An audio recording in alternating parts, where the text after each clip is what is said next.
All right, so in this one, I was having a thought this morning when I was out on the walk about how surfing can kind of provide a framework to think about the cosmology, or kind of the metacosmology of oneness, God, spirit, and then the perspective of the incarnated being. Again, in kind of my framing of it, I have O stand for oneness, G stand for God, uppercase I stands for the spirit, and I stands for the perspective of the living physical being. And the general idea here is all of this is always oneness. Everything physical and experienced is God, right? God individuates into spirit, and then spirits individuate into physical beings. And so what I want to do is kind of take this general idea and map it onto the analogy of surfing. Okay, so let's say we're sitting out in the water. We got our sitting up on our surfboard, looking out at the horizon, keeping an eye on the waves, waiting for them to come in. Now, of course, just my general disclaimer always, what I'm doing here is going to be to some degree reductive and simplistic, because in reality, the entirety of it is oneness, the entirety of it is God, the entirety of it is spirit, and then the entirety of the experience is being experienced through the perspective of the eye. So all these distinctions, separations, differentiations I'm making are really to try to elucidate what I see as kind of the distinctions between them, but there's a risk in doing that I undermine the fundamental oneness pervading the entirety of it. And so this little disclaimer that I tend to throw in there is just my way of trying to kind of inoculate against that, and to acknowledge that what I'm doing here is a mental exercise and can be misinterpreted if taken too literally or too stiffly. Okay, so the surfer's sitting on the board, watching the horizon, watching the swells come through, and the surfer all of a sudden notices a wave kind of mounting up. And the surfer kind of gets a tingle or a flash in the body saying, hey, this is a wave I may be able to take. Now, in my layout of things, the surfer, the perspective of being within the body, right, of looking out through the two eyes, over the nose, right, feeling the lips, smelling, touching, tasting, hearing, right, being in a perspective where it feels like you are sensory and the world, the physical environment, is coming to you through your senses, right? That's the perspective of the lowercase I. In this case, the perspective of the person sitting on the surfboard. And we might say that God is that wave that's coming. And I say it like that because it's kind of a force of nature. It's something that's not in the individual being's control, was not in the individual being's course of creation. It's something that's essentially coming to the individual being from afar. In this case, if I'm sitting in the Pacific Ocean, the wave may have traveled hundreds, even thousands of miles on its journey, starting as being kind of a wind-whipped wave in a storm, traveling across the sea for days under the sun, under the moon, and then finally arriving at this point, hitting the sandbar and kind of pitching upwards in preparation to break. And lowercase I, the surfer, wants to ride it. And so as this wave approaches, the surfer will kind of position their board and their body in a way to try to line up with the momentum. And so if we're picturing this, we're picturing the surfer now, got the wave like this, right? It's not quite broken, right? But it's moving forward toward the shore. And the surfer now, let's say, is here.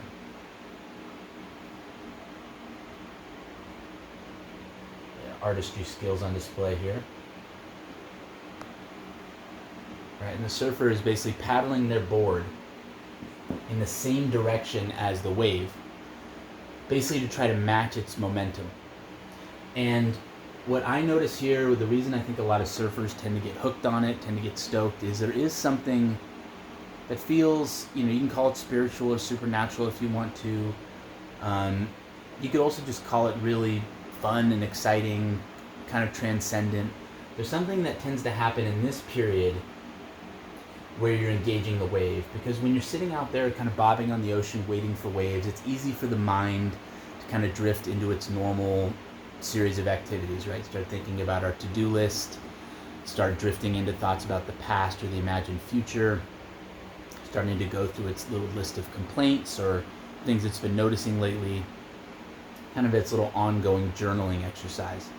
But when you're engaged in this, when you're digging into the water to paddle for the wave, you're feeling the wave's energy kind of start to mount up behind you.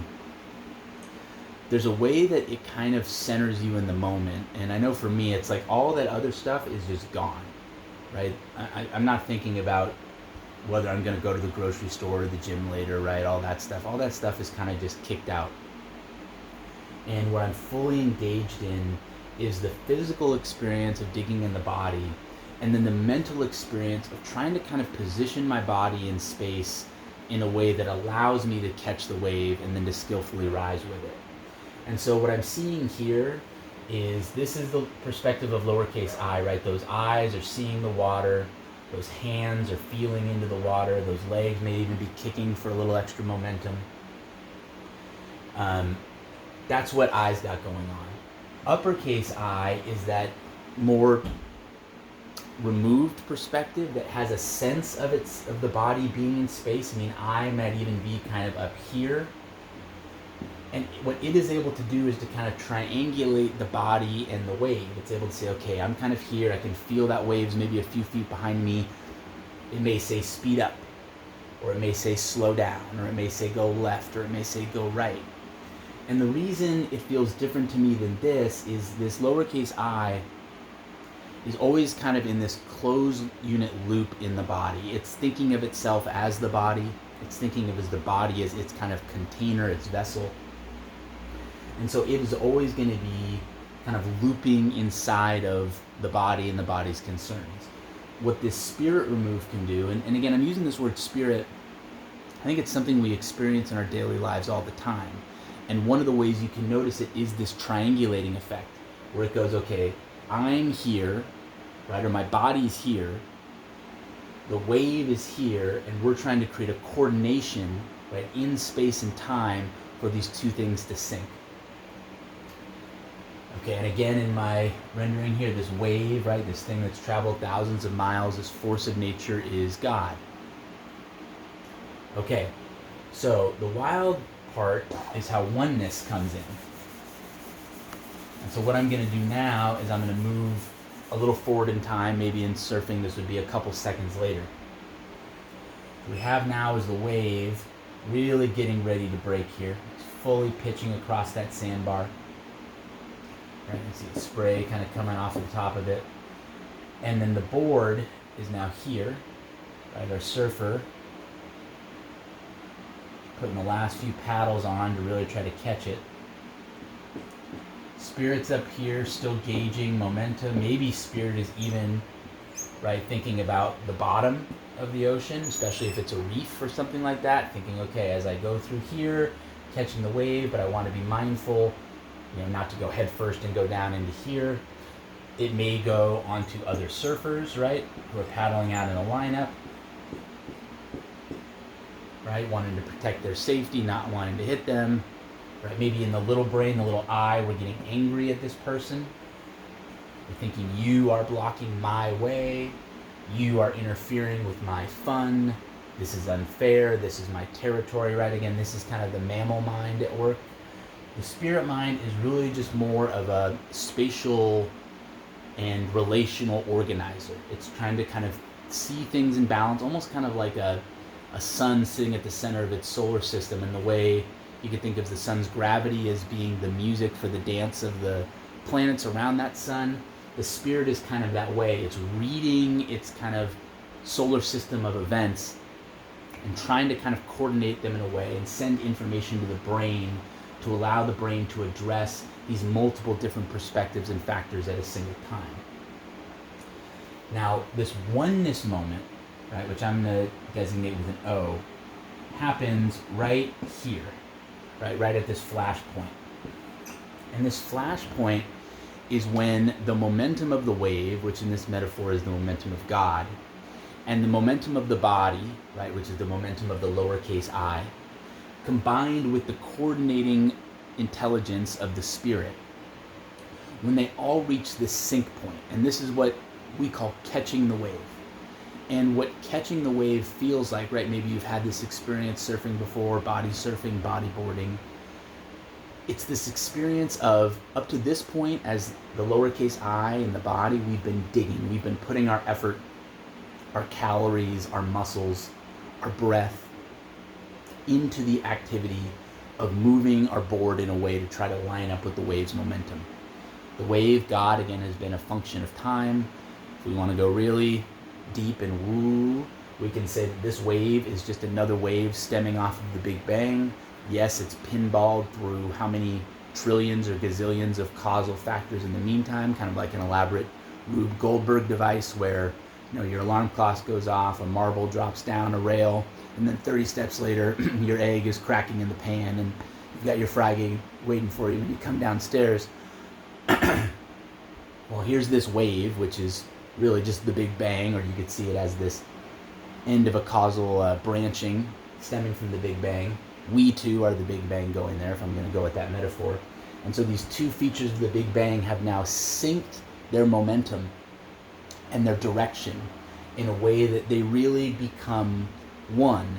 And of course, if you're taking a picture of this, right, the wave and the body are not one, right? That's what the brain wants to do, is to literalize it, always define things in terms of where their borders and these edges are. What we can really see, though, is that their movement and their trajectory and their vector is one. And this is what the spirit, this is where the stoke, I think, happens in surfing to a degree. It's a combination of the body feeling the thrill that it's no longer having to make effort for its momentum. It's kind of like when you're in an airport and you're tired and you finally get to that moving walkway. You've been lugging your bag, maybe you've been cramped on that plane for a while, you didn't enjoy it. That moving walkway can be a nice little break, a nice little experience, right? You're able to stand but feel like you're moving forward.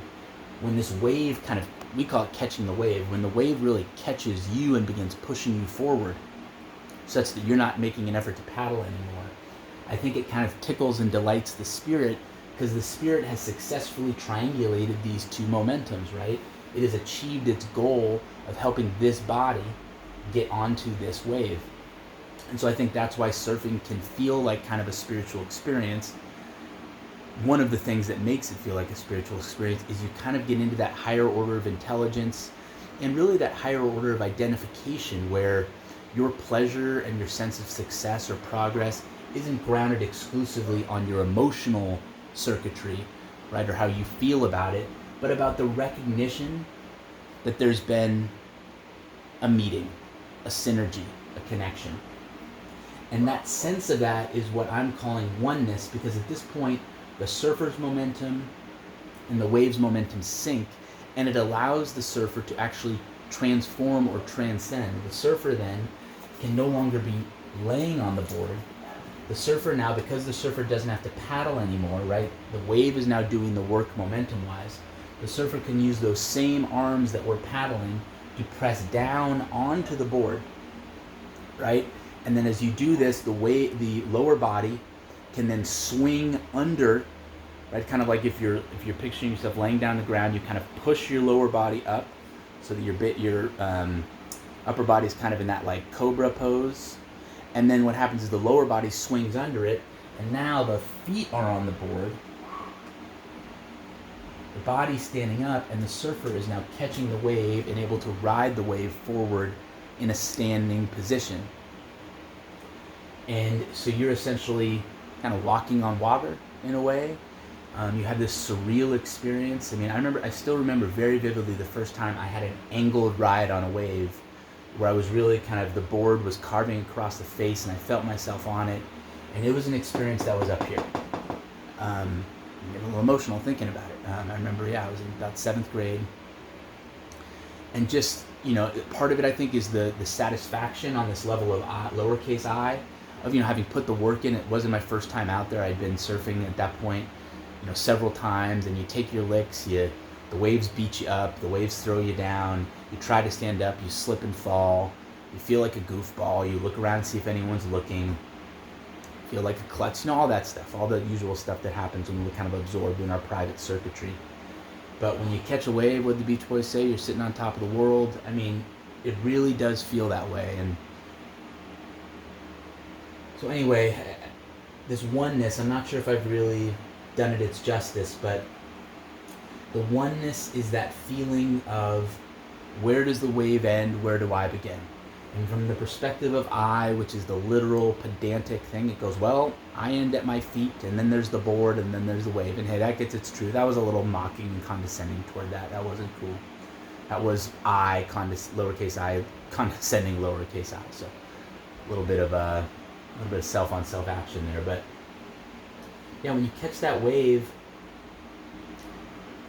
you're kind of riding it. It's kind of riding and pushing you.